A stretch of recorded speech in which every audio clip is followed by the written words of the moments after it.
تھے نہیں لیکن لگی تھی. اچھا پیپلز پارٹی کے افراد کے اوپر لگی, ہم دہشت گرد بن گئے. یہ ATA کی دفعہ جو ان صحافیوں پہ لگائی جا رہی, یہ سیاسی ورکرز پہ بھی لگائی جا رہی. 1.5 سال سے ٹرک کی لال بتی کے پیچھے لگا دیا جاتا ہے. یہ موضوع آج کا نہیں ہے, یہ موضوع جب سے یہ قانون بنا ہے اس کے ناجائز استعمال کا ہے. ہوم منسٹری, IG پولیس دونوں کو کہا جانا چاہیے کہ وہ اپنے افسران کو بتائیں کہ کن کن صورتحال پہ صرف یہ لگایا جائے. یہ میں ملا تھا جرنلسٹ سے, ان کے بنیادی مطالبات کیا کیا تھے.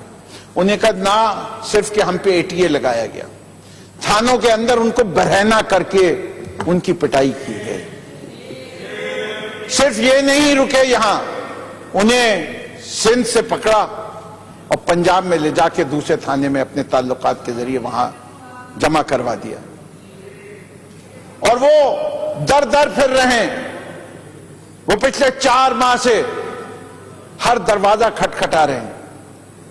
آج وہ مجبوراً 200 سے زیادہ صحافی سندھ اسمبلی کے دروازے پہ آئیں اور کہتے ہیں کہ اس ایوان میں بیٹھنے والوں, تم نے لوگوں کے تحفظ کی بات کی تھی. ہم وہ ہیں جو اپنے قلم کا استعمال کرتے ہیں, بندوق نہیں اٹھاتے. آج کوئی ایک کے اوپر دکھا دو کہ اس نے بندوق اٹھائی تھی تو لگاتے ATA. تم نے کس بنیاد پہ ATA لگائی یہ تو پوچھ لیا جائے. جواب طلبی تو کی جاتی ان افسران سے جنہیں نے وہ FIR کاٹی گئی. کیوں خاموش رہی حکومت اتنے دنوں؟ کیوں نہیں جواب مانگا؟